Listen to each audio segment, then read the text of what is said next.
అందుకే భగవద్గీతలో కృష్ణ పరమాత్మ ఒక మాట చెప్పాడు. ఏమిటి అనంటే, ఉద్ధరేదాత్మనాత్మానం నాత్మానం అవసాదయేత్, ఆత్మైవ హ్యాత్మనో బంధురాత్మైవ రిపురాత్మనః అని. ఈ మాటకు అర్థం ఏమిటి అనంటే, అందరూ కూడా తమ యొక్క ఆత్మోద్ధారానికి కావలసినటువంటి పనులను చేసుకోవాలి, తమ యొక్క ఆత్మహానికి కావలసినటువంటి ఆత్మహాని కలిగేటటువంటి పనులను ఎవరు కూడా చేయకూడదు అని ఆ భగవంతుడి యొక్క ఉపదేశం.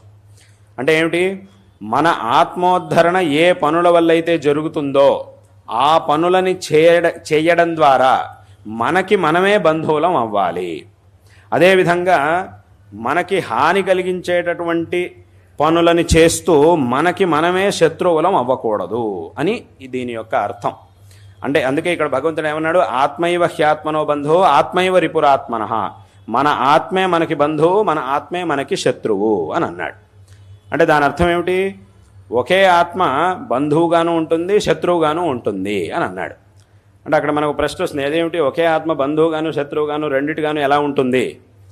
బంధువు అయితే శత్రువు అవ్వదు, శత్రువు అయితే బంధువు అవ్వదు కదా, ఎలాగా? రెండు బంధువు అయినటువంటి వాడు శత్రువు అవ్వడు, శత్రువు అయినటువంటి వాడు బంధువు అవ్వడు కదా, ఇది ఎలా కుదురుతుంది అని ఒక ప్రశ్న వస్తుంది. అయితే ఇక్కడ మనం తెలుసుకోవాల్సినటువంటి విషయం ఏమిటి అనంటే, ఇప్పుడు లోకంలో బంధువు అంటే ఎవరు? ఎవరైతే మనకి హితాన్ని కలిగించేటటువంటి పనులను చేస్తాడో వాడిని బంధువు అని అంటారు.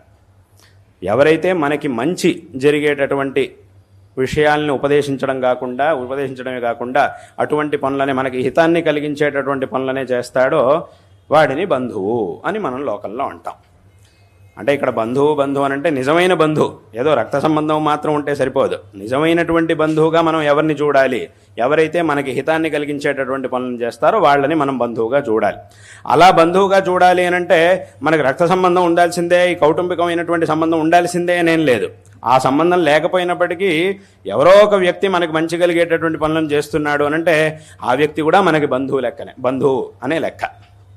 ఎందుకంటే కొంతమంది అడగచ్చు, అదేమిటండి బంధువులైన వాళ్ళందరూ కూడా మంచి పనులే చేయరండి, బంధువుల్లో కూడా ఇబ్బంది పెట్టేవాళ్ళు చాలామంది ఉంటారు అని కొంతమంది అడగచ్చు. అంటే బంధువు అంటే ఎవరు అని అంటే మనకి మంచి హితాన్ని కలిగించేటటువంటి పనులు చేసేవాడు బంధువు అని ఎలా అంటారు? ఎందుకంటే మాకు చాలామంది బంధువులు ఉన్నారు, వాళ్ళు మా ప్రాణం తీస్తుంటాడు, ఎప్పుడు చూసినా మమ్మల్ని ఇబ్బంది పెడుతూ ఉంటారు, మమ్మల్ని ఊరికే హింసిస్తూ ఉంటారు, కాబట్టి బంధువులైన వాళ్ళందరూ అలా చేయరు కదా అని కొంతమంది అడగచ్చు. అందుకో చెప్తున్నాను ఏమిటి అని అంటే, వాళ్లతో అంటే ఏదో బంధువులు అనిపించుకున్న వాళ్ళు మనల్ని ఇబ్బంది పెట్టేవాళ్ళు ఉన్నారు అని అంటే వాళ్ళు బంధువులని ఏదో పేరుకి బంధువులు తప్ప నిజమైనటువంటి బంధువులు కాదు. బంధువు అనేటటువంటి మాటకి నిజమైన అర్థం ఎవరు అని అంటే ఎవరైతే మనకి హితాన్ని కలిగజేసేవాళ్ళు అయి ఉంటారో వాళ్ళు బంధువులు. అది ఒక కుటుంబంలో ఉన్న బంధువులైనా సరే అథవా కుటుంబం కానటువంటి వాళ్ళైనా సరే. కుటుంబంలో ఉండేటటువంటి వాళ్ళు కూడా మనల్ని ఇబ్బంది పెట్టారు అని అంటే వాళ్ళు బంధువులు కానట్టే లెక్క. కుటుంబం కానటువంటి వాళ్ళు కూడా మనకి మంచి కలిగేటటువంటి పనులను చేశారు అని అంటే వాళ్ళు మనకి బంధువులు అనే లెక్క. కాబట్టి ఇక్కడ దీని యొక్క అసలైనటువంటి అర్థం ఇది. అలాగే కాబట్టి ఇది బంధువు అని అంటే ఇటువంటి అర్థం ఇక్కడ ఉండేది. అలాగే శత్రు అంటే ఎవరు? ఎవరైతే మనకి కష్టం కలిగించేటటువంటి పనులను చేస్తారో, మనకి దుఃఖాన్ని కలిగించేటటువంటి పనులను చేస్తారో వాళ్ళే శత్రువులు అని అంటే. కాబట్టి ఇక్కడ ఈ ఆత్మే మనకి శత్రువు, ఈ ఆత్మే మనకి బంధువు. ఆత్మైవ హ్యాత్మనో బంధువు ఆత్మైవ రిపురాత్మనః అని భగవద్గీతలో భగవంతుడు అన్నాడు.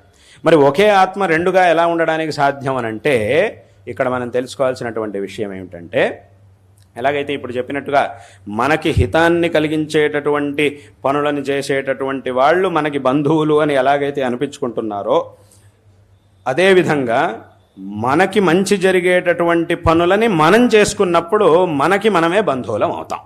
ఇంకొక వ్యక్తి మనకి హితాన్ని కలిగించేటటువంటి పనుని చేసి మనకి బంధువు అని అనిపించుకుంటున్నాడు.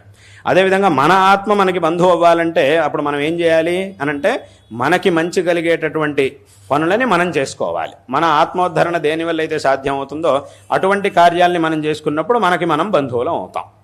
అదేవిధంగా మనకి మనం శత్రువులు ఎలా అవుతాము అనంటే ఎలాగైతే ఇంకొకడు మనల్ని ఇబ్బంది పెట్టేటటువంటి పనులు చేసి మనకి శత్రువు అని అవుతున్నాడో, అదేవిధంగా మనకి ఇబ్బంది కలిగే అంటే మనకి దుఃఖం కలిగేటటువంటి పాపములని మనం చేసినప్పుడు అప్పుడు మనకి మనమే శత్రువులం అవుతాం. కాబట్టి ఇక్కడ దీని యొక్క అర్థం ఏమిటి అనంటే భగవంతుడు చెప్పేటటువంటి మాట ఏమిటి అనంటే, ఈ ఆత్మోద్ధరణ కోసం చేసేటటువంటి పనులు ఏవైతే ఉంటాయో ఆ పనులని చేయడం ద్వారా మనకి మనమే బంధువులం అవ్వాలి. మన ఆత్మ మనకి బంధువు అవుతుంది. కాబట్టి ఎప్పుడూ కూడా మన ఆత్మని మనకి మనం బంధువుగా ఉంచుకోవాలి. అందుకోసం ఏం చేయాలి అని అంటే మన ఆత్మోద్ధరణ అనేది దేనివల్ల అయితే సాధ్యం అవుతుందో ఆ పనులని ఎప్పుడు కూడా మనం చేస్తూ ఉండాలి అనేది దీని యొక్క అర్థం. అదేవిధంగా ఆత్మైవ రిపురాత్మన, మనకి దుఃఖాన్ని కలిగించేటటువంటి పనులని మనమే చేసి మనకి దుఃఖం వచ్చేటటువంటి పనులని మనం ఎప్పుడూ చేయకూడదు. అలా చేసి మనకి మనమే ఎప్పుడు కూడా శత్రువులు కాకూడదు అని దీని యొక్క అర్థం.